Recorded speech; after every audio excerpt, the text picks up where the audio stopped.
dalam sebuah hadis disebutkan bahwasanya cabang ilmu itu disebutkan di dalam sabda Rasulullah SAW. Jadi eh, tidak menutup kemungkinan bahwasanya kita juga butuh ilmu tentang ini seperti itu. Karena di zaman sekarang, apalagi zaman yang begitu cepat ya informasi dan sebagainya, dan kita pun merasakannya sama-sama karena kita kan sama-sama orang Indonesia. Nggak tahu, nah, tadi saya di grup juga ada beberapa nomor yang bukan plus 62 mungkin dari luar juga.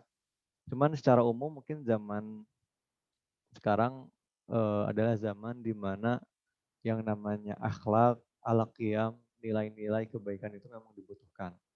Karena apa? Karena memang eh, sumber dari segala masalah yang kita hadapi di dunia ini ya baik lagi ke nilai dan akhlak itu sendiri. Kalau nilai akhlak itu ada, insya Allah masalah tidak ada. Tapi kalau misalnya kita rasakan hari ini masalah begitu banyak ya, baik itu mungkin masalah di internal keluarga atau masalah di lingkungan kita atau mungkin dalam skala luas ya di negara gitu ya. Kita lihat di beberapa sosial media begitu banyak informasi yang menurut kita itu masalah, masalah. Belum masalah ini selesai, ada masalah baru lagi dan seterusnya. Nah, itu mungkin kembali lagi kepada bagaimana nilai akhlak dan moral itu yang tidak ada seperti itu atau lemah dari segi kita pemahaman kita terhadap hal tersebut. Maka salah satu cabang ilmu dalam Islam yang berkaitan dengan nilai, akhlak, moral itu namanya ilmu tasawuf. Seperti itu. Jadi ini mungkin untuk pertemuan perdana ini insya Allah kita lebih banyak di mukaddimah, di pembukaan seperti itu. Ya supaya seperti kita kalau mau masuk ke rumah gitu ya, kita ketuk pintu dulu, kita buka pintu, ucapin assalamualaikum, terus kita sapa dulu apa namanya pemilik rumahnya seperti itu. Jadi nggak tiba-tiba langsung terobos masuk ke rumah, ya gitu ya.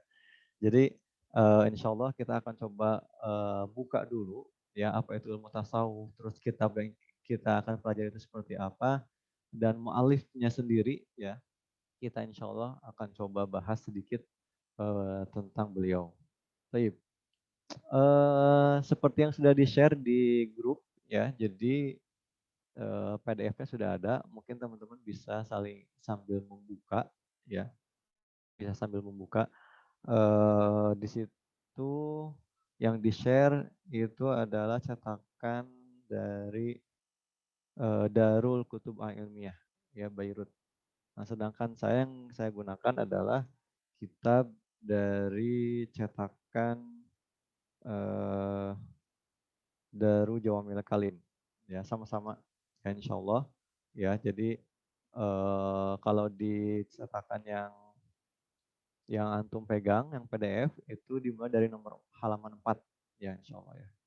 Kalau teman-teman yang belum dapat mungkin bisa nanti minta ke Ustazah Eka ya buat share lagi PDF-nya yang ada di grup, mungkin ada yang belum dapat seperti itu. Nah, insya Allah juga kita akan coba membahas dengan membaca kalimat-kalimat yang ada di kitab tersebut. Jadi kita seakan-akan seperti ngaji di beberapa ruang ya di Al-Azhar.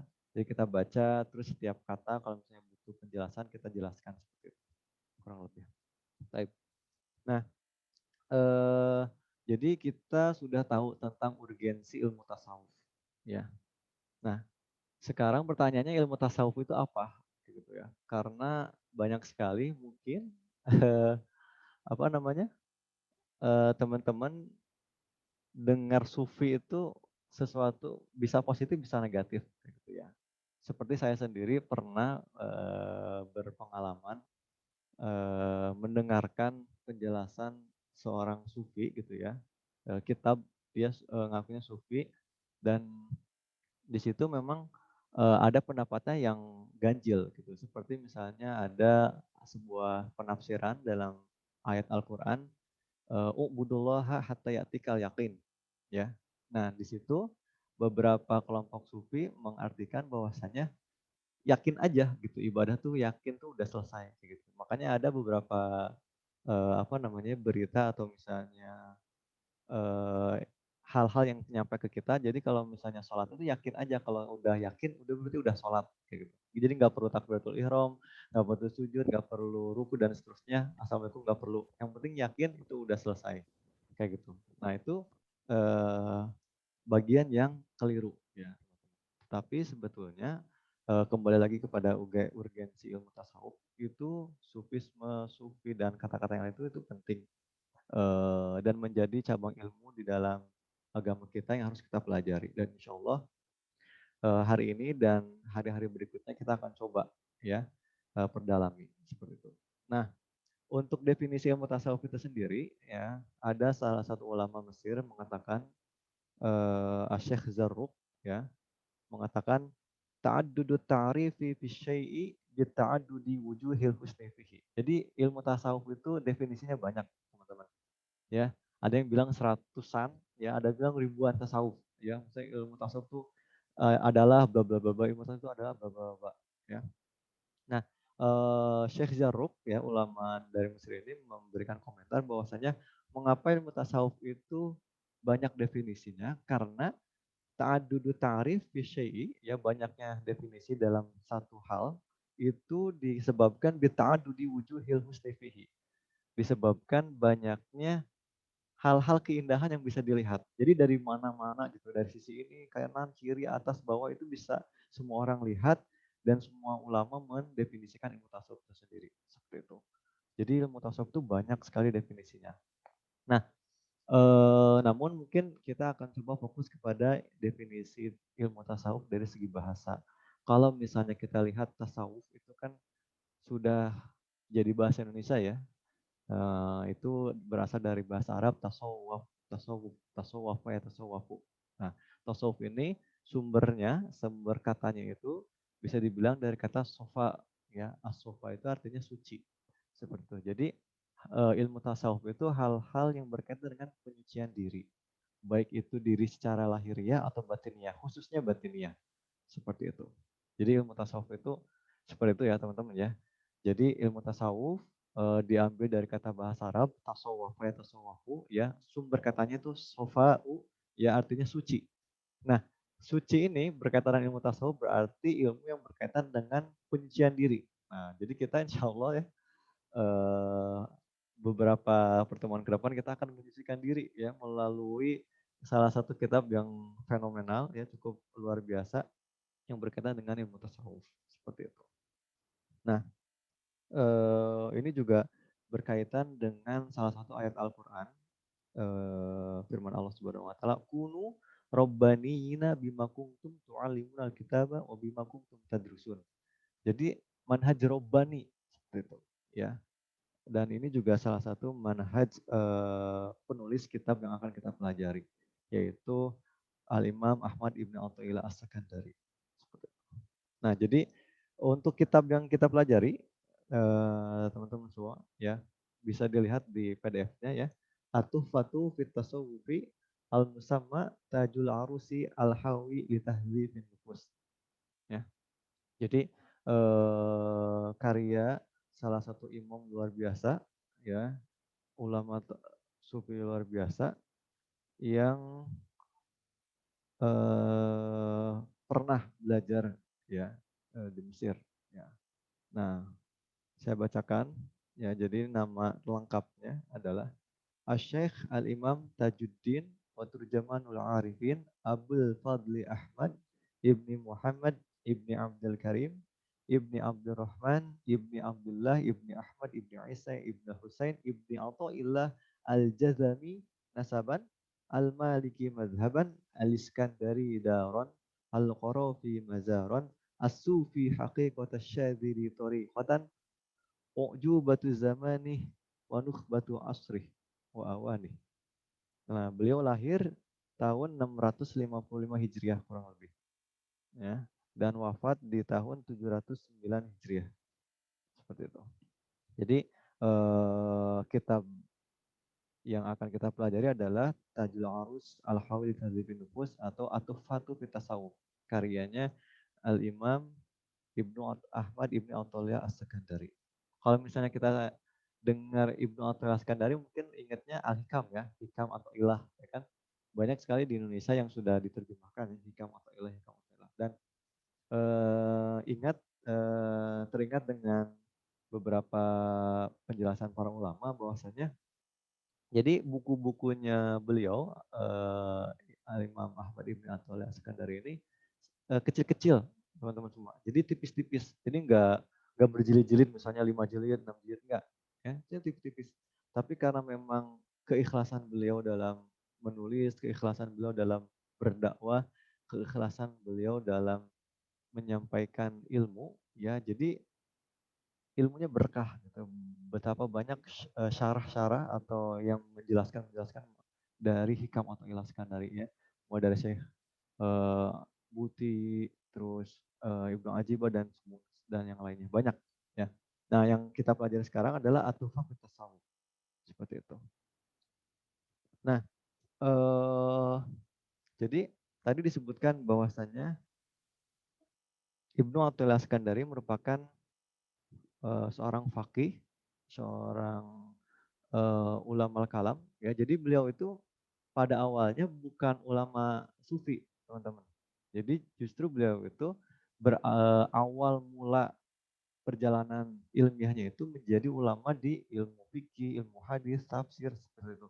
Ya. Jadi ketika beliau sudah mungkin di ilmu-ilmu yang akidah, tafsir, hadis ini, baru beliau masuk ke ilmu tasawuf. Nah, ceritanya seperti ini. Jadi makanya banyak ulama yang mengatakan bahwa beliau itu jami'ul ulum, ya tafsirnya, fikihnya, hadisnya, bahkan lughah Arabiyah. Karena apa? Karena terlihat di Ibnu Athaillah Skandari, di Al-Hikamnya, yaitu luar biasa bahasanya tuh terlihat seperti itu. Dan justru Ibnu Athaillah Skandari ini tuh mungkiran li tasawuf. Dia tuh ingkar, nggak percaya yang namanya sufi, sufi semua tasawuf itu nggak percaya awalnya. Seperti itu teman-teman ceritanya. Ya, bahkan saking tidak percaya pada ilmu tasawuf, ya beliau pernah berdebat. Jadi beliau hidup banyak di Iskandaria, ya salah satu kota di Mesir, ya. Jadi pernah berdebat munazoroh ya bersama beberapa murid dari Syekh Mursi Abdul Abbas, ya atau Syekh Abdul Abbas Mursi, salah satu ulama tasawuf yang luar biasa yang nanti beliau akan menjadi guru imam dari Ahmad Ibn Athaillah Askandari. Ya. Nah, eh, di dalam munazarah tersebut, perdebatan tersebut, akhirnya tetap kekeh gitu ya, Ibnu Athaillah Askandari kekeh, dia tidak percaya sama sekali dengan ilmu tasawuf, ya, tidak sama sekali percaya dengan ilmu tasawuf sampai tapi tetap ya karena beliau ulama yang luar biasa ya, faqih, lalu mufasir, muhadis, pokoknya artinya ilmunya sudah mungkin, jadi tidak ada rasa benci kayak gitu ya. Jadi munazarah biasa seperti apa namanya perdebatan ilmiah seperti biasa. Nah, ketika pulang ke rumah Ibnu Athaillah Skandari ya, beliau terbesit dalam hati beliau. Beliau mengatakan, "Angkartu 'ala rajuli wa ana lam asma' minhu wa lam altaqi bihi." Nah, ini luar biasanya Ibnu Athaillah Skandari ya. Jadi karena memang hatinya bersih, lalu cerdas dan pintar kayak gitu ya. Jadi memang dibukakan semuanya oleh Allah Subhanahu wa taala. Sehingga setelah ada munajat tersebut, beliau justru terbesit untuk bertemu dengan Syekh Mursi Abdul Abbas. Nah, ini sesuai dengan apa yang disampaikan oleh Ibnu Athaillah Skandari sendiri ya di salah satu hikamnya, kurang lebih seperti ini. Idza fataha laka baban li ta'arrufi alaihi fa'lam annama huwa alladzi arada ayyata'arrafa 'alaika. Jadi hikmah ini mengatakan bahwasanya kalau misalnya kita punya kesempatan untuk taat ya kepada Allah Subhanahu wa taala. Jadi kalau misalnya Allah tuh bukain kita kemudahan untuk taat ya, untuk takarub kepada Allah, sebetulnya Allah yang ingin bertakarub kepada kita. Itu luar biasa. Makanya di sini apa namanya? Hati beliau ya Ibnu Athaillah ini terdorong untuk berpikir bagaimana mungkin saya mengingkari seseorang yang tidak pernah bertemu, tidak pernah mendengar penjelasan dirinya dan seterusnya. Nah, akhirnya pada keesokan harinya Ibnu Athaillah Skandari datang ke majelis Abdul Abbas Mursi ya. Nah, di sini maka pada pertemuan tersebut beliau duduk dan mendengarkan Asy-Syaikh Mursi Abdul Abbas ya mengatakan Islamun wa imanun wa ihsanun ya. Wa in syi'ta qul malakun wa malakutun wa jabarut. Wa in syi'ta qul syari'atun wa haqiqatun wa tariqatun. Wa in syi'ta qul islahun lil zawahir wa islahun lid dhamair wa islahun lil khawatir. Nah, jadi dari pertemuan pertama Ibnu Athaillah Iskandari dengan gurunya ya Abu Abbas Mursi ini langsung terdorong untuk bermulazamah. Ya dari situlah mulai ya Ibnu Athaillah Iskandari bermulazamah menjadi muridnya Syekh Mursi Abdul Abbas. Nah disitulah awal mula bagaimana uh, Ibnu Athaillah Iskandari mulai belajar tentang sufisme, tentang tasawuf dan seterusnya. Seperti itu. Nah, makanya teman-teman semua di sini eh, karena apa ya namanya? Pemahaman kita terhadap tasawuf itu memang dari dulu seperti itu. Ada yang mengiyakan, ada yang tidak. Seperti itu. Tapi kalau misalnya kita udah paham tentang bagaimana posisi ilmu tasawuf itu di dalam kehidupan kita, itu insya Allah kita lebih luar biasa. Ya karena apa? Karena memang itu gabungan antara Islam, ya iman, dan terakhir ihsan. Seperti itu. Makanya tadi ihsan ini yang diwakili oleh ilmu tasawuf yang kita pelajari. Seperti itu. Nah, ketika itu Syekh Abdul Abbas Mursi ya memberikan basyarah ya, artinya kabar gembira kepada Ibnu Athaillah Iskandari. Beliau berkata ilzam walain lazimta ya, artinya bermulazamahlah kalau misalnya engkau bermulazamah la takunanna muftiyan fil ini. Kamu akan menjadi mufti, artinya menjadi imam ya, guru besar ya dalam dua mazhab yaitu mazhab ulama ahli zohir dan mazhab ulama ahli batin. Jadi eh, beliau ya yang akan kita pelajari ini luar biasa teman-teman. Jadi ilmu apa namanya zohirnya dapat ya, jadi ada gitu ya tafsirnya, hadisnya, semua akidahnya ya ditambah dengan ilmu tasawufnya. Jadi benar-benar jami Islam, iman sama ihsan seperti itu. Nah, makanya di sini sebelum kita baca bukunya ya dari saya pribadi ingin menjelaskan betapa pentingnya tasawuf itu sendiri kayak gitu. Makanya tadi sudah dijelaskan bagaimana definisi ilmu tasawuf, terus urgensi pentingnya ilmu tasawuf jika dilihat dari keadaan kita hari ini. Lalu tadi juga kita udah pelajari tentang bagaimana kehidupan Ibnu Athaillah Iskandari ya, bagaimana beliau pertama kali belajar tasawuf ya dengan secara singkat tentunya. Nah, Imam Malik pernah berkata ya, man tasawwafa walam yatafaqqah faqad tazandaq ya.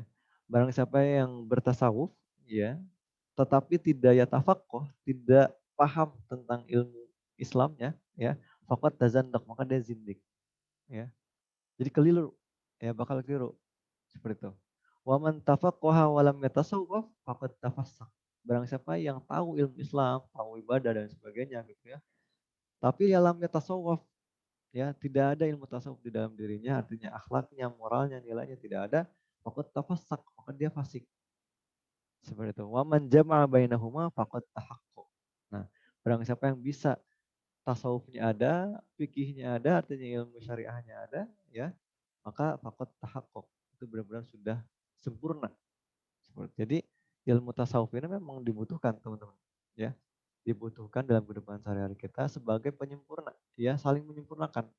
Yang jago tafsir hadis gitu ya, hafal hayat hadis dan sebagainya gitu ya, akidahnya matan dan sebagainya itu hafal, tapi dia tidak punya akhlak dan moral ya percuma. Sama, dia baik misalnya tapi nggak tahu apa-apa gitu ilmu syariat dan sebagainya. Nah, itu juga kurang gitu. Maka kita harus gabungkan antara dua hal ya, antara tasawufnya sama fikihnya. Artinya antara ilmu syariahnya sama ilmu hakikahnya. Kayak gitu.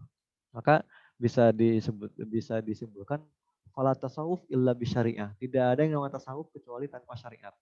Wala syariah illa bitasawuf, dan tidak ada yang namanya syariat kecuali dengan tasawuf. Jadi saling melengkapi, teman-teman ya. Seperti yang sering kita dengar hadis dari Nabi kita Nabi Muhammad SAW ya tentang definisi ihsan. Mahwal ihsan ya.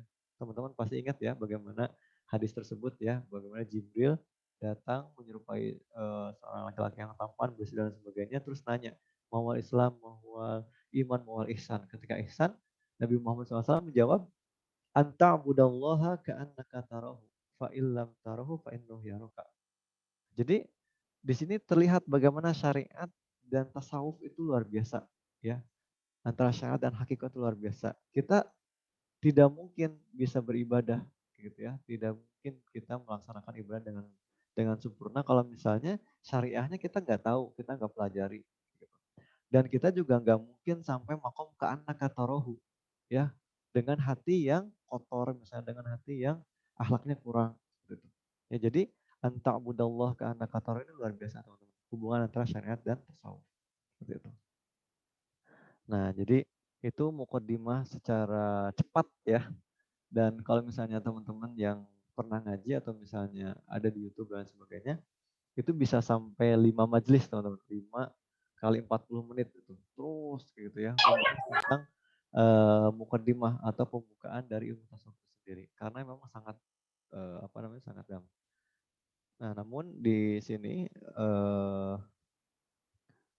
kita akan mempersingkat ya. Jadi seperti yang sudah disampaikan bahwasanya kita akan baca bukunya ya yang beliau tulis yang Ibnu Athaillah Iskandari tulis ini ya dan kita akan bahas sedikit-sedikit seperti itu. Baik, ya bismillah. Qala al-muallif rahimahullahu taala nafa'ana bihi wa nafa'ana fid ini amin. Ayyuhan nas tubu ilallahi jami'an. Nah, ini jadi manhaj kita dalam dakwah ya. Jadi bagaimana ulama-ulama salaf, ulama-ulama terdahulu itu ketika menulis buku itu ada hal yang ingin disampaikan kepada kita sebagai orang yang datang setelah mereka. Gitu. Jadi dalam menulis judul ya khutbah atau misalnya dalam apa namanya menyampaikan nadwa dan sebagainya itu alangkah baiknya kita iktibas min ayatillah. Ada potongan ayat Al-Quran atau misalnya diambil dari sumber ayat Al-Quran. Seperti itu, biar lebih berkah. Nah ini juga sama yang dicontohkan oleh Al-Imam Ibnu Athaillah Iskandari. Ya ayuhan nas tu wilalu jami'an. Jadi pembahasan pertama di buku Tuhfah atau Fitasawuf ya yang dimiliki oleh Al-Arif Billahi Ta'ala Sayyid Ahmad Ibn Athaillah Iskandari radhiyallahu ta'ala itu tentang taubat. Ya, teman-teman ada yang tahu nggak kenapa sih harus taubat itu dulu gitu yang dibahas ya.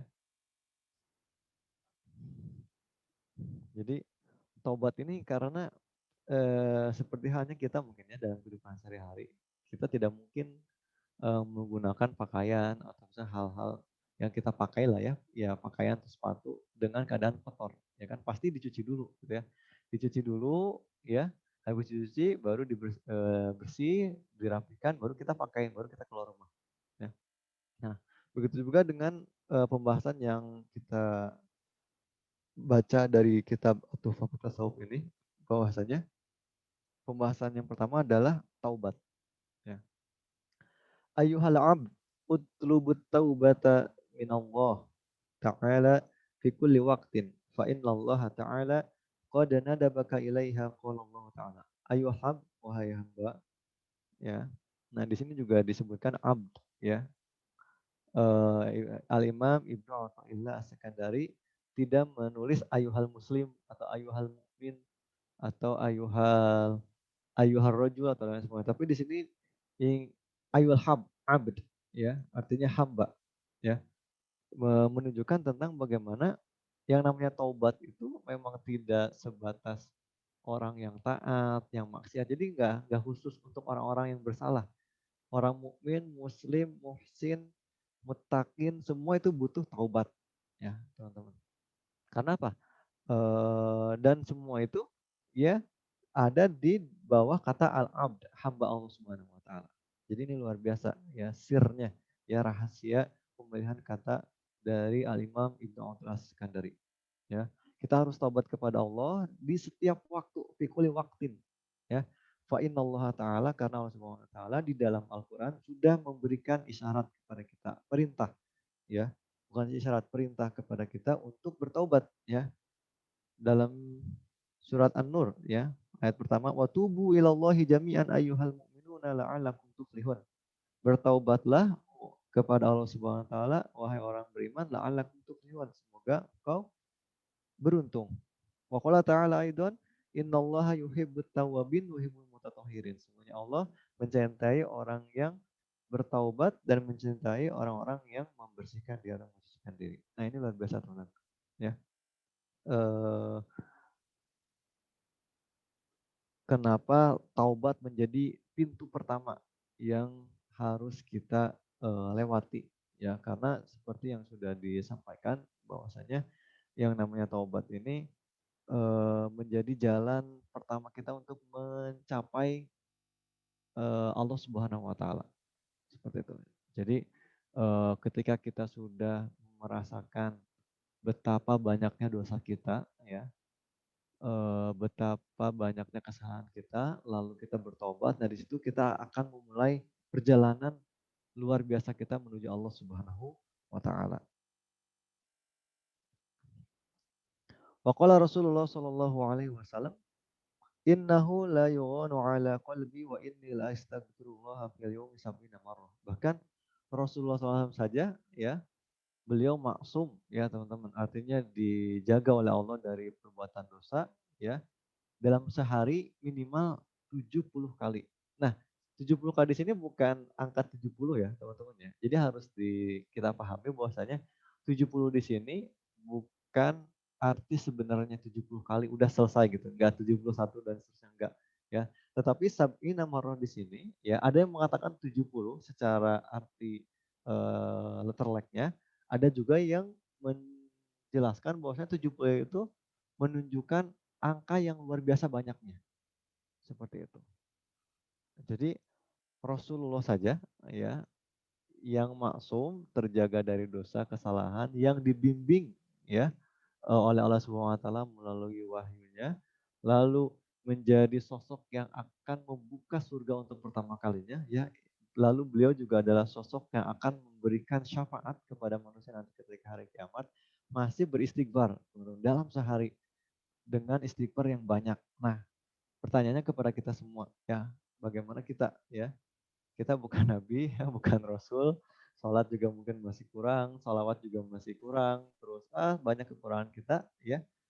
Nah, justru ini kesempatan kita untuk kembali kepada Allah SWT dengan beristighfar. Jadi karena salah satu cara bertobat itu adalah dengan beristighfar. Seperti itu. Nah, kita lanjut. Fa in aradta taubata fa yanbaghi laka alla takhluwa min at-tafakkur tula umrika. Ya. Nah, di sini Ibnu Athaillah Iskandari memberikan penjelasan. Lalu bagaimana taubat yang baik ya? Bagaimana taubat itu dilakukan secara baik dan sesuai dengan yang diajarkan oleh para ulama. Nah, di sini disebutkan bahwasanya kita harus bertafakur atas apa yang kita lakukan sepanjang hari. Ya, jadi mulai dari bangun tidur ya sampai tidur lagi, kita jangan sampai lupa dengan apa yang kita lakukan. Ya, jadi ketika kita ada di majlis taubat, ada di waktu di mana kita bertaubat, beristighfar, ya. Nah, di situ adalah waktunya untuk bertafakur, untuk memikirkan atas apa yang sudah kita lakukan sebelum-sebelumnya. Fatafakkar fima sona'ta fi naharika. Ya. Berpikirlah atau bertafakurlah atas apa yang sudah kalian lakukan, ya, yang kamu lakukan fi naharika di siang hari. Fa in wajadta ta'ah fashkurillah 'alaiha. Nah, ini luar biasa, teman-teman. Jadi, kalau misalnya di siang hari kita, ya, jadi kita bertafakur mungkin di waktu maghrib, ya, menjelang malam, lalu kita bertafakur, memikirkan apa yang sudah kita lakukan di siang hari yang telah lalu. Kalau misalnya kita menemukan ketaatan, ya, fashkurillah 'alaiha. Ya. Bersyukurlah kepada Allah Subhanahu wa taala. Jadi ini taubat itu eh, tidak terlepas dari yang namanya tafakur ya, teman-teman ya. Jadi di sini apa namanya penjelasannya seperti itu. Nah, karena dalam sebuah perkataan para ulama ya, auqatul abdi arba ya la khamsat la khamsalaha. Imma fit ta'ah au fil maksiyah, imma fil ni'mah au fil baliyah ya. Jadi teman-teman, waktu ya yang kita miliki ya, waktu yang hamba Allah miliki itu ada 4 ya, tidak ada 5. Jadi 4 keadaan. Jadi seorang hamba itu kalau hidup pasti di antara 4 ini ya. Kalau nggak ditaat berarti dia maksiat. Kalau misalnya tidak dalam keadaan nikmat berarti dia dalam keadaan musibah. Kayak gitu. Jadi pasti 4 ini. Mungkin teman-teman bisa bertafakur sendiri yang memikirkan sekarang bagaimana keadaan kita sekarang kayak gitu. Makanya eh, salah satu guru yang ada di Iskandar juga pernah bilang bahwasanya kalau misalnya kita ingin tahu bagaimana makom kita di sisi Allah ya. Jadi kedudukan kita itu gimana sih di sisi Allah? Fangdur fi ma'akomak. Lihat aja Allah memakomkan kamu ada di mana? Di dalam ketaatan atau dalam kemaksiatan. Jadi kalau misalnya kita pengen tahu makom kita nih, posisi kita di dalam di apa menurut Allah itu seperti apa? Apakah hamba yang taat, hamba yang maksiat dan sebagainya? Kita lihat bagaimana keadaan kita sekarang. Apakah ada di dalam ketaatan atau sebaliknya? Seperti itu. Nah, maka di sini teman-teman semua, Al-Imam Ibnu Athaillah As-Sikandari memberikan isyarat bahwasanya kita harus bersyukur kepada Allah Subhanahu wa taala atas ketaatan yang kita lakukan. Kenapa? Karena hakut to'ah itu mafa'ana minat to'ah la yatafadalu wa inna minallah. Jadi semua taat yang kita lakukan itu sebenarnya atas izin Allah. Gitu. Jadi kita nggak bisa taat tanpa izin Allah, tanpa hidayah dari Allah. Maka kita harus bersyukur kepada Allah Subhanahu wa taala. Wa in wajadta ma'siyatan fawabih nafsaka ala dzalika wastaghfirillah wa tub. Ya, jadi kalau misalnya kita bertafakur di maghrib ya, di waktu maghrib menjelang malam untuk siang yang sudah kembali, yang sudah berlalu, kalau misalnya di siang menemukan ketaatan, kita bersyukur karena yang namanya taat itu adalah atas izin Allah. Tapi kalau misalnya kita menemukan kemaksiatan, maka kita harus bertaubat, beristighfar kepada Allah.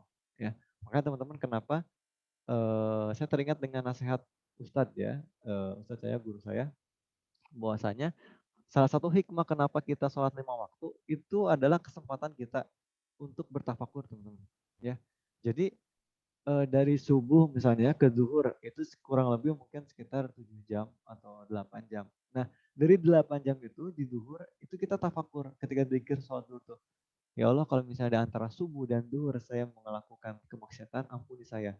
Tapi kalau misalnya saya ketaatan, saya bersyukur kepadamu dan saya berharap itu akan diistiqomahkan olehmu kepadaku. Gitu. Nah dari duhur ke asar terus ke maghrib ke isya, balik terus kayak gitu. Jadi ke apa namanya hidup dalam sehari semalam itu tidak terlepas dari yang namanya tafakur seperti itu. Makanya eh, apa luar biasanya tafakur ini menjadi salah satu penyebab masuknya surga, teman-teman. Jadi penyebab masuknya salah satu sahabat yang hidup di zaman Rasulullah SAW masuk surga. Jadi ceritanya ada majelis ya, teman-teman. Majelis kita cerita sedikit ya. Majelis di dalamnya ada Rasulullah SAW, ada para sahabat. Lalu Rasulullah SAW tiba-tiba memberikan kabar kepada para sahabat yang hadir. Wahai para sahabat, kalau misalnya kamu ingin mengetahui ciri-ciri orang yang ahli surga, ya, lihatlah atau perhatikanlah orang yang akan datang setelah ini. Ya. Nah, tiba-tiba datang orang tersebut kan, datang terus masuk ke majlis Rasulullah SAW. Nah, para sahabat kan langsung lihat ya, oh orang ini gitu ya. Nah, kalau misalnya orang yang diceritain nggak tahu karena kan baru masuk ke majlis gitu ya, baru masuk ke dalam kelas gitu ya kalau kita sekarang. Nah, ketika itu di antara sahabat yang hadir yang tahu ya, yang diberitahu oleh Rasulullah SAW, ada satu orang dari sahabat tersebut yang langsung datang ke orang yang ahli surga ini, ya, datang, ya, terus minta izin, minta izin untuk menginap di rumahnya. Ya orang-orang ini ya fine-fine aja ya. Ya udah silahkan kalau mau menginap. Dia menginap 3 malam, teman-teman. Ya malam pertama ya sahabat yang ingin melihat ahli surga ini, jadi sahabat itu pengen tahu apa ya amalan-amalan ahli surga gitu ya. Pas malam hari ya, lalu malam hari datang, terus si orang yang ahli surga ini tidur, tidur, terus habis adzan subuh ya bangun gitu. Gak ada tahajud-tahajudnya gitu. Oh mungkin kata sahabat yang lagi nyari apa namanya penasaran yang ahli surga ini mungkin ketiduran gitu ya. Terus akhirnya siangnya lihat dia apa namanya ini pedagang gitu ya, pedagang biasa. Gak ada yang istimewa. Malam kedua sama, gak tahajud gitu ya. Padahal kan yang namanya tahajud itu ibadah yang luar biasa ya teman-teman. Nah, terus malam ketiga juga nggak ada. Gitu. akhirnya si sahabat yang penasaran tentang Aisy ini nanya langsung, wahai sahabatku, sebelumnya saya minta maaf. Sesungguhnya saya 3 malam berada di rumahmu itu tujuannya ingin melihat bagaimana engkau beribadah kepada Allah Subhanahu Wa Taala. Karena pada beberapa hari yang lalu Rasulullah SAW memberikan informasi bahwasanya engkau adalah sosok ahli surga, dijanjikan surga. Kalau misalnya Rasul udah bilang ahli surga, pasti ahli surga. Gak mungkin salah alamat ya. Nah akhirnya apa namanya orang yang dicap ahli surga ini oleh Rasulullah SAW, beliau bilang memang saya tidak punya amalan-amalan khusus gitu ya, baca Quran saya biasa aja, sholat fardu sunnah biasa aja gitu ya, aktivitas yang hari juga seperti itu, nggak puasa gitu dan sebagainya. Tetapi saya setiap mau tidur, nah ini teman-teman perhatikan ya, saya melakukan tafakur ya, melakukan tafakur atas apa yang sudah saya lakukan ya selama sehari tersebut ya. Kalau misalnya ada keburukan ya yang menimpa kepada saya dari orang lain, saya akan memaafkan. Ya. Jadi teman-teman itu sahabat tersebut itu setiap malam seperti itu. Nah ini tidak terlepas yang namanya tafakur kayak gitu. Jadi memang tafakur itu penting ya teman-teman. Jadi di sini disebutkan bahwasanya tafakur bisa di semua waktu ya teman-teman. Tetapi ada beberapa waktu yang memang mungkin bisa digunakan seperti misalnya sholat 5 waktu, terus sebelum tidur, ya menjelang maghrib, menjelang malam atau misalnya menjelang pagi, misalnya kayak gitu. Sambil zikir sore, sambil zikir pagi, itu tafakur bisa dilakukan seperti itu. Nah, kita lanjut. Qala al-mu'allif rahimahullah ta'ala nafa'ana bihi wa nafa'ana fid dunya amin. Fa innahu la majlisa ma'allahi anfa' laka min majlisin tuwabbihu bihi nafsak.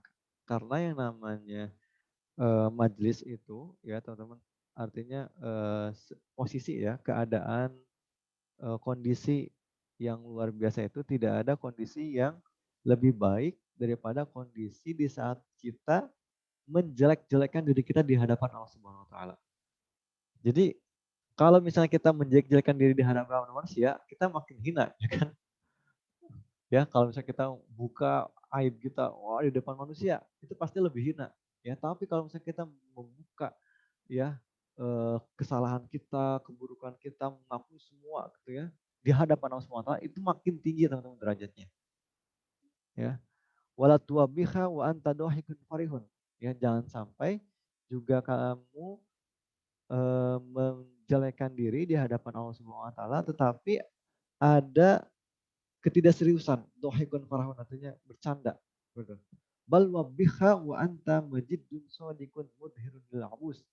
Akan tetapi engkau di sini kata Imam Ibnu Al-Sakandari menjelekkan diri ya dengan perasaan yang benar-benar jujur, ya benar-benar sedih, benar-benar hina seperti hazinul qalbi mungkasirun ya, sedih ya sehingga di sini menunjukkan tentang bagaimana kita harus bertobat karena kita kan misalnya tobat sambel ya, habis tobat astagfirullah astagfirullah astagfirullah terus besoknya ngerjain lagi gitu.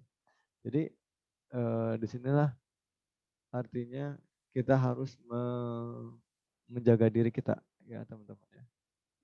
Dari bagaimana kita bertobat. Jadi tobat ini memang tidak sekedar atubu ilallah sekedar bertobat kepada Allah, tidak, tetapi benar-benar ada hal yang berkaitan dengan adabnya. Seperti itu. Kalau misalnya kita taubat tapi kita nggak serius, ya bagaimana Allah mempercayai kita kalau kita ingin taubat seperti itu. Ya. Nah, hazinul qalbi mungkasirun wa bidul mati nuran wa bil hijabi kashfan. Nah, nah, makanya tadi disebutkan bahwasanya kalau misalnya ada to'ah, ya kita harus bersyukur. Kalau kita ada maksiat, kita harus beristighfar. Ya, adapun maksiat, teman-teman, eh, ada yang terlihat, ada yang manawi. Ya, artinya ini berkaitan dengan kita harus harus hati-hati ya, teman-teman. Kalau misalnya yang hissi, yang terlihat ya seperti kita melakukan hal-hal yang tidak sesuai dengan tujuannya. Misalnya kita tangan kita tujuannya untuk membantu, untuk melakukan kebaikan, tapi kita melakukan untuk mencuri itu maksiat.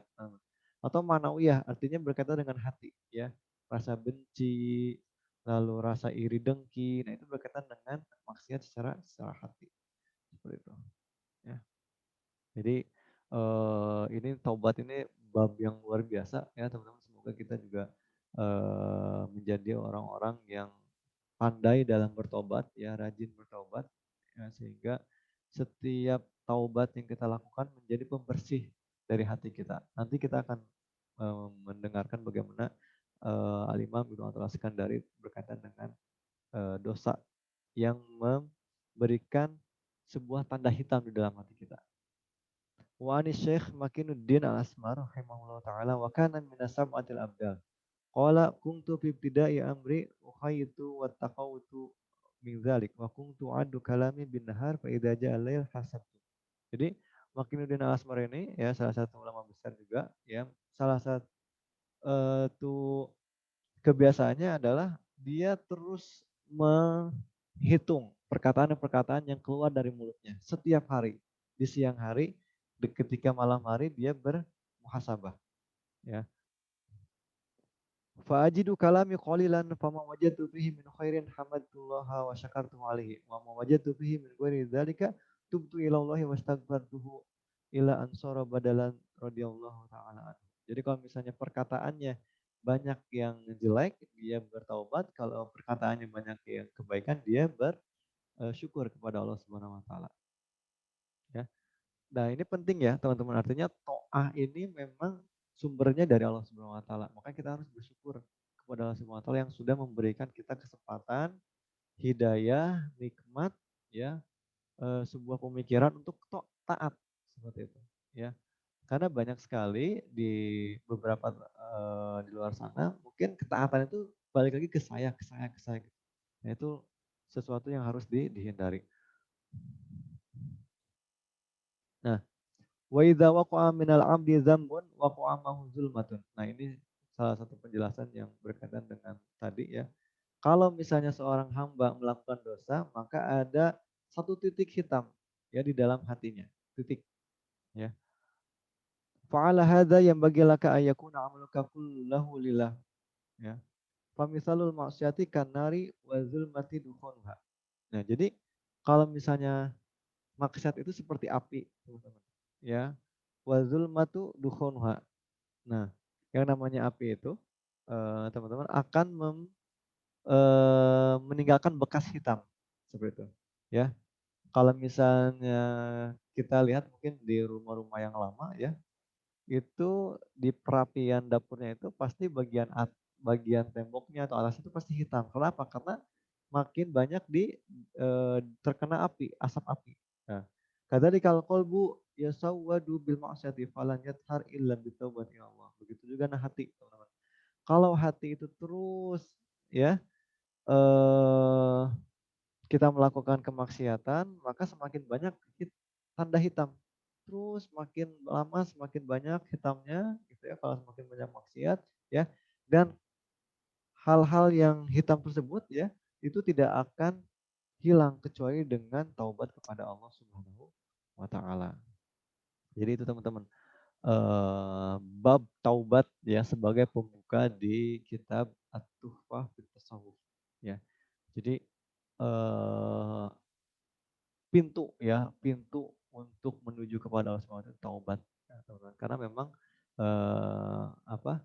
Seperti yang sering disebutkan oleh para ulama bahwasanya lebih baik kita merasakan menjadi hamba yang penuh kemaksiatan ya daripada menjadi hamba yang mengaku hamba yang taat. Karena apa? Karena kalau misalnya kita mengaku hamba yang taat, terkadang di situ ada kesombongan. Tapi kalau misalnya kita mengaku bahwasanya kita sebagai hamba yang penuh maksiat, penuh kesalahan, penuh dosa itu semakin kita tadi disebutkannya semakin kita merendahkan diri, semakin kita menjelekkan diri di hadapan Allah, maka derajat kita semakin tinggi. Itulah saya. Alhamdulillah. Nah, kita lanjut.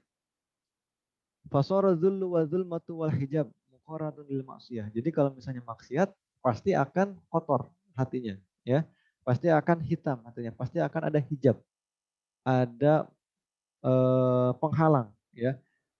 Wa idza tubta ilallah taala zalat asarul dzunub. Ya kalau misalnya kita bertobat kepada Allah Subhanahu wa taala, ya, maka penghalang tersebut akan dihilangkan. Lalu kotoran-kotoran tersebut akan dihapuskan. Ya.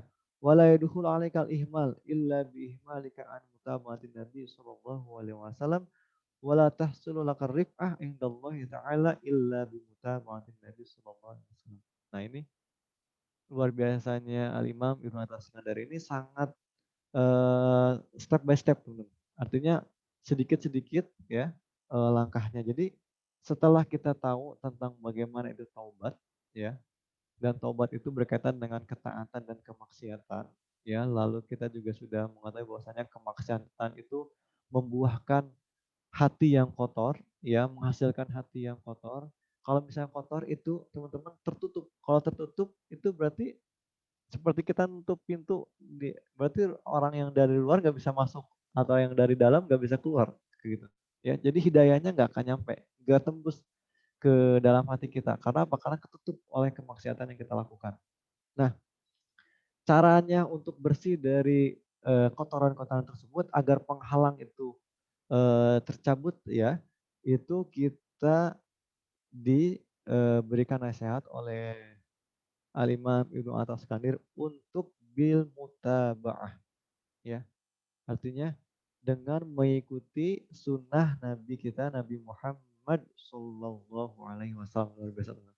Jadi jadi artinya supaya kita derajatnya naik dan supaya hal-hal yang buruk ya di dalam hati kita diangkat oleh Allah Subhanahu wa taala, ya, setelah kita taubat, ya.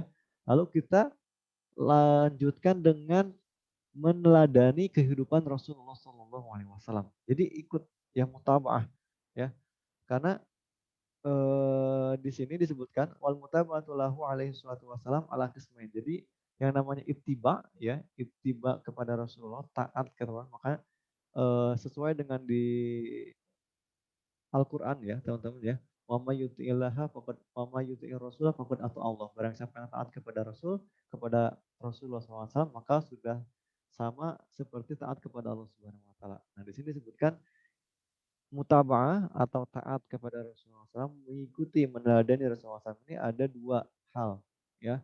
Ada jaliyah, ada khofiyah. Ada yang jaliyah artinya terlihat, ya, teman-teman, ya. Zohiro gitu, ya. Seperti sholat, wasyam, wazakat, wal hajj, wal jihad, wa dzalik.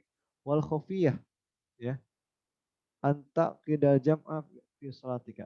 Jadi ada yang ittiba secara khufi, secara tidak terlihat. Ada yang terlihat, ada yang tidak terlihat. Kalau yang terlihat ya seperti al-ahkam az-zahirah, ya. Kita sholat, ya, kita melakukan hal sunnah-sunnah yang dilakukan seperti yang dilakukan Rasulullah SAW, seperti itu. Nah, yang khofiyah ini yang sering kita lupa, teman-teman. Karena apa?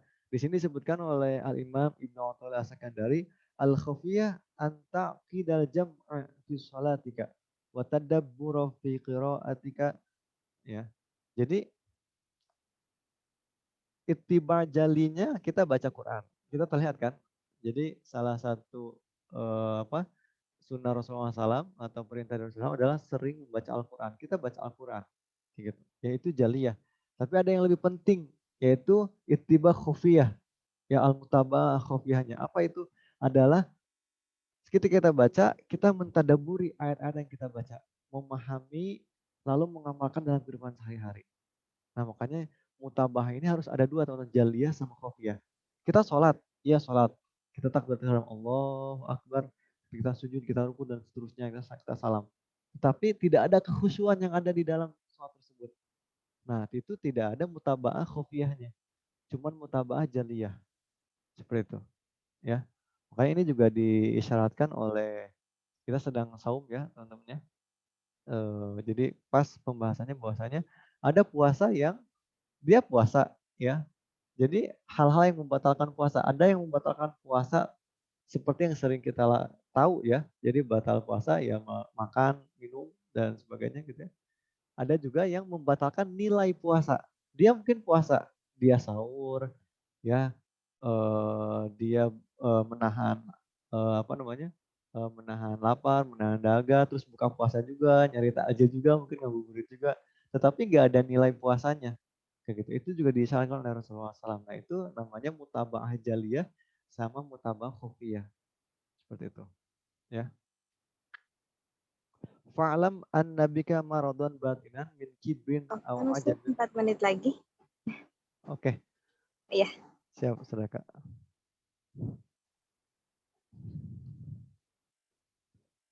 Jadi kalau misalnya mutabah khofiyahnya nggak ada, berarti harus kita perhatikan tentang ada penyakit di dalam hati kita. Mungkin ada kiber, sombong, atau ujub, dan yang lainnya.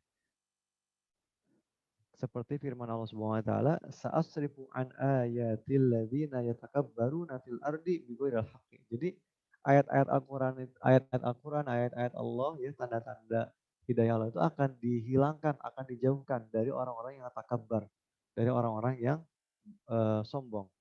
Fayakunu mithaluka kal mahmum alladzi yajidu fi fammihi sukaran murran. Ya. Jadi kita itu di sini Al-Imam Ibnu Al-Iskandari memberikan analogi, kita seperti orang yang demam. Ya, ketika kita demam itu kan lidah itu nggak ngerasain apa-apa. Jadi kalau misalnya masukin gula ya nggak, masih pahit kayak gitu ya, kerasa pahit. Nah, maka di sini fal maksiyatu ma'adzulli wal iftiqari khairun minat ta'ah ma'al ujubi wal istikbari. Maka di sini karena dari mutabah khofiyah ini berkaitan dengan hati ya, hati itu perasaan untuk tidak sombong, ujub itu ada di dalam hati kita ya. Maka di sini Al-Imam Ibnu Al-Iskandari memberikan penjelasan tentang maksiat ya, tapi di dalam maksiat itu ada zul dan iftikor, ada penghinaan diri, ada apa namanya, merendahkan diri kayak gitu ya.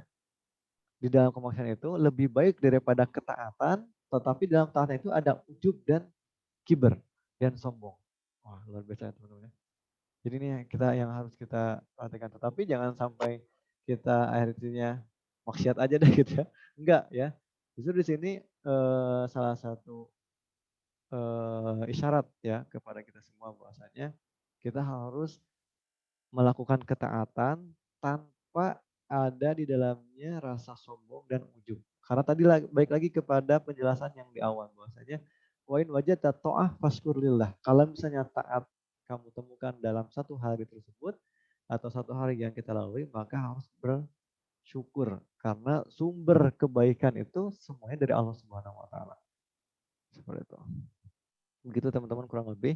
Jadi pada pertemuan perdana ini ya, alhamdulillah kita setidaknya sudah tahu makna tasawuf ya, lalu ilmu tasawuf definisinya seperti apa, lalu urgensitas mempelajari ilmu tasawuf seperti apa, lalu kitab yang kita pelajari hari ini insya Allah apa, lalu dari mu'alifnya seperti apa, ya artinya sosok beliau seperti apa, lalu bagaimana beliau belajar tasawuf pertama kali dan bagaimana beliau menjadi salah satu imam ya di ilmu tasawuf ya, yaitu Al-Imam Ibnu Al-Sakandari.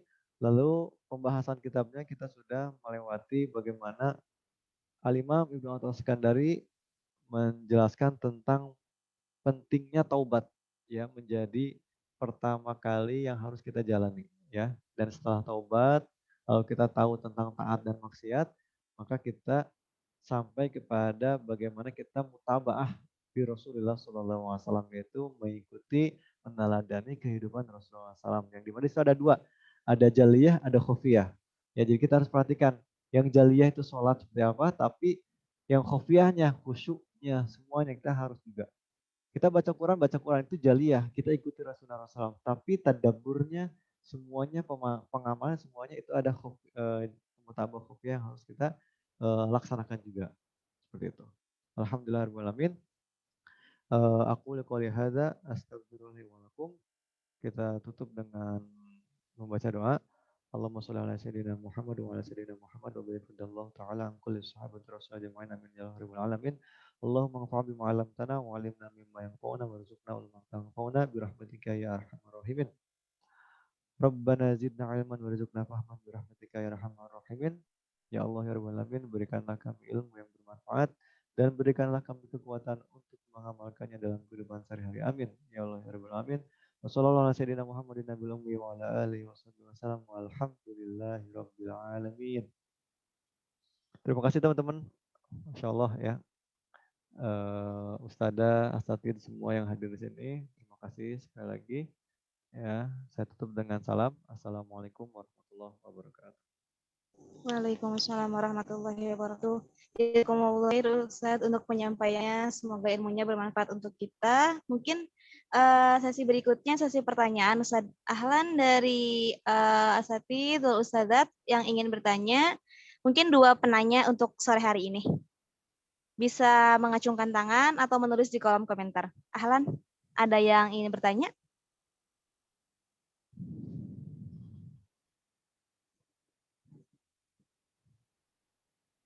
Gak ada ya? Coba dia chat. Oh ya. Silahkan kepada Ustadz Prima ya tadi. Ustadz Prima. Oh, Ustadz Prima. Ahlan Ustadz. Waalaikumsalam, Ustadz Prima. Masya Allah, ahlan. Afwan bertanya, Ustaz. Iya. Terkait dengan yang ini, Ustaz, taubat tadi, Ustaz. Kadang-kadang tuh gini, Ustaz. Biasa kan kita manusia tuh sering melakukan taubat, tapi sering kemudian tergelincir lagi, misal. Ya mungkin tidak di masalah yang sama yang ditaubati, tapi masalah yang lain. Tapi intinya ada dosa yang lagi yang dibikin, kemudian tobat lagi, dosa lagi, dan seterusnya. Nah, kira-kira supaya betul-betul terjaga, Ustaz, dari taubatnya itu, bagaimana Ustaz harusnya itu dalam baik menyikapi taubatnya itu, kemudian pasca taubatnya itu seperti apa itu. Kadang-kadang kita juga kalah Ustaz dengan godaan setan itu kan, pada akhirnya terjerumus lagi gitu. Nah, apakah kalau taubat itu diulang lagi, kemudian dosa lagi, taubat lagi gitu.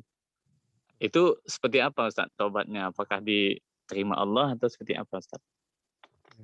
Syukran, Itu aja Ustaz. Jazakallah. Jazakumullah khairan untuk pertanyaannya. Saudara saya langsung jawab atau seperti apa? Iya, Ahlan Ustadz. Bisa langsung dijawab.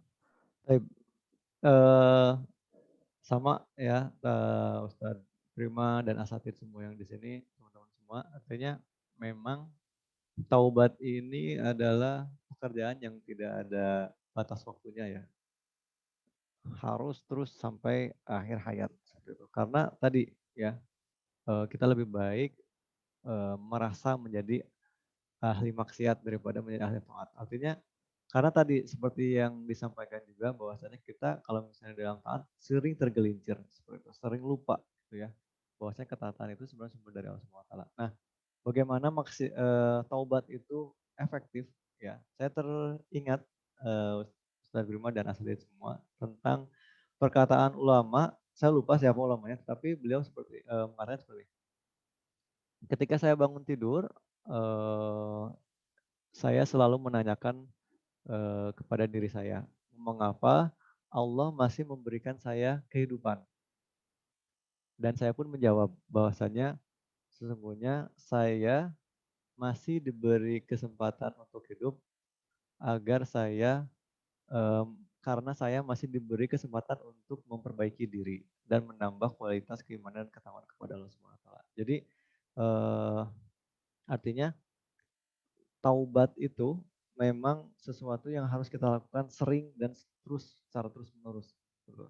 Nah, adapun supaya tidak tergelincir lagi gitu ya dengan dosa yang sama atau dosa yang lain, mungkin kita kembali kepada penjelasan para ulama tentang taubat yang diterima itu seperti apa. Jadi memang secara umum taubat itu kita nggak tahu mana yang diterima, mana yang tidak terima. Istighfar kita, tasbih kita juga nggak tahu kan apakah diterima oleh Allah Subhanahu wa taala. Apakah itu ikhlas benar-benar dari kita. Namun para ulama setidaknya melakukan ijtihad ya, melakukan kesimpulan bagaimana taubat itu yang bisa diterima oleh Allah Subhanahu wa taala seperti apa. Yang pertama, memang bertaubat dengan nadam, dengan penyesalan yang luar biasa. Makanya tadi oleh Al-Imam Ibnu Athas harus wabih nafsaka gitu ya.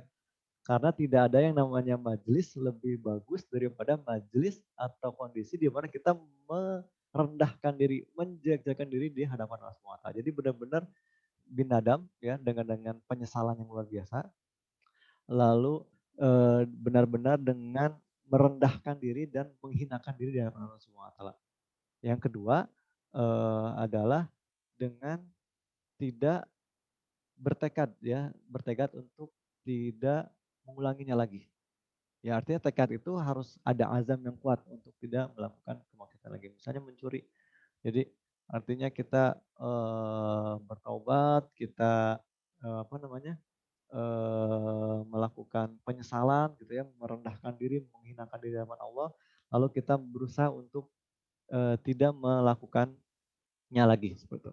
Nah, ada juga selanjutnya adalah kita berazam untuk tidak melakukan diri seakan-akan kita takut ya. Jadi takut untuk mengulanginya itu sama dengan takut kita untuk masuk ke neraka.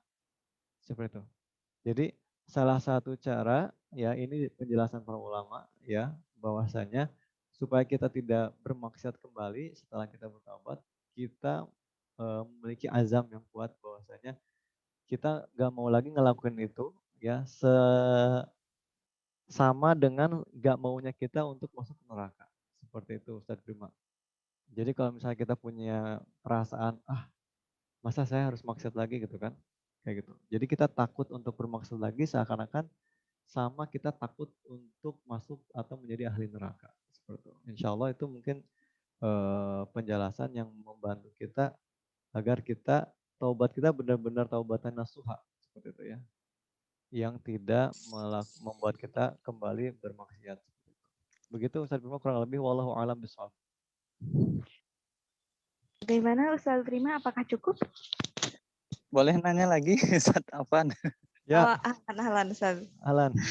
Nah, kalau bicara taubat tadi, Ustaz, Ana pernah dengar penjelasan seorang Ustaz itu. Ana juga lupa siapa waktu itu Ana ikut kajian. Katanya ada perbedaan antara taubat dan mohon ampun itu, Ustaz. Jadi kalau taubat itu ya hanya satu kali, tapi mohon ampunnya terus-menerus itu. Nah, yang membedakannya itu apa, Ustaz? Apakah maksudnya taubat itu harus bikin dosa dulu baru ditaubati atau enggak bikin dosa juga harus taubat gitu, Ustaz? Baik. Taib. Bedanya apa, Ustaz, duanya? Taib. Jazakallah, Ustaz. Itu aja, Ustaz. Taib, afwan, Ustaz terima. Taib. Jadi bedanya taubat dan minta ampun kepada Allah Subhanahu wa taala. Memang jadi kalau misalnya kita lihat dari kitab yang kita baca ini ya, artinya ada korelasi antara istighfar ya meminta ampun kepada Allah dan taubat. Jadi salah satu korelasinya yang bisa kita simpulkan bahwasanya kita bertaubat artinya kita kembali kepada makna taubat itu sendiri, yaitu adalah kembali kepada Allah Subhanahu wa taala. Artinya kembali kepada Allah Subhanahu wa taala setelah kita jauh dari Allah Subhanahu wa taala.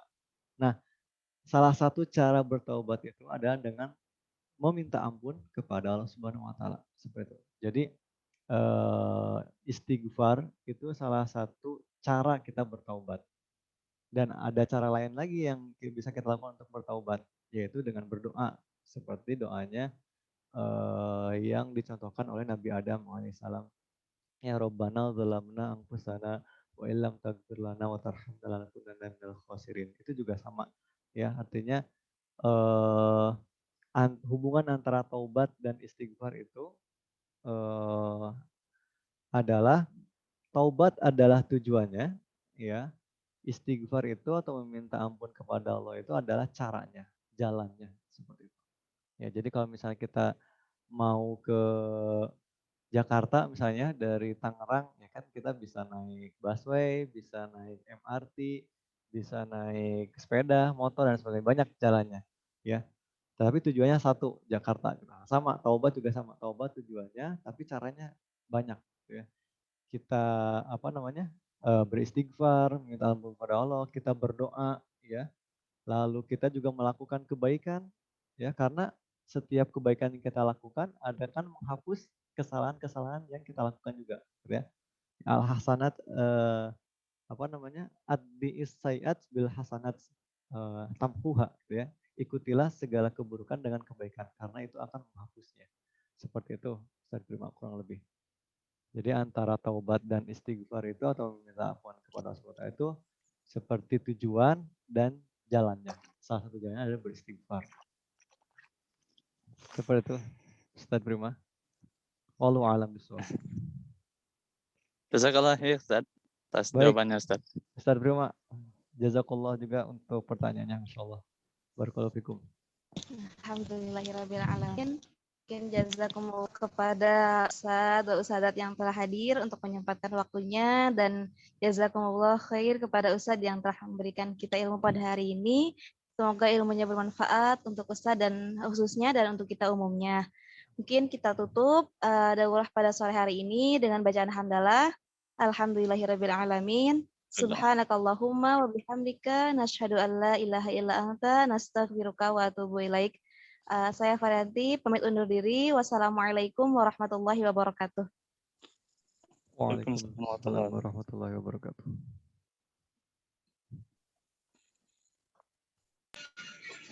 Syukran katsir, Ustaz. Ustaz.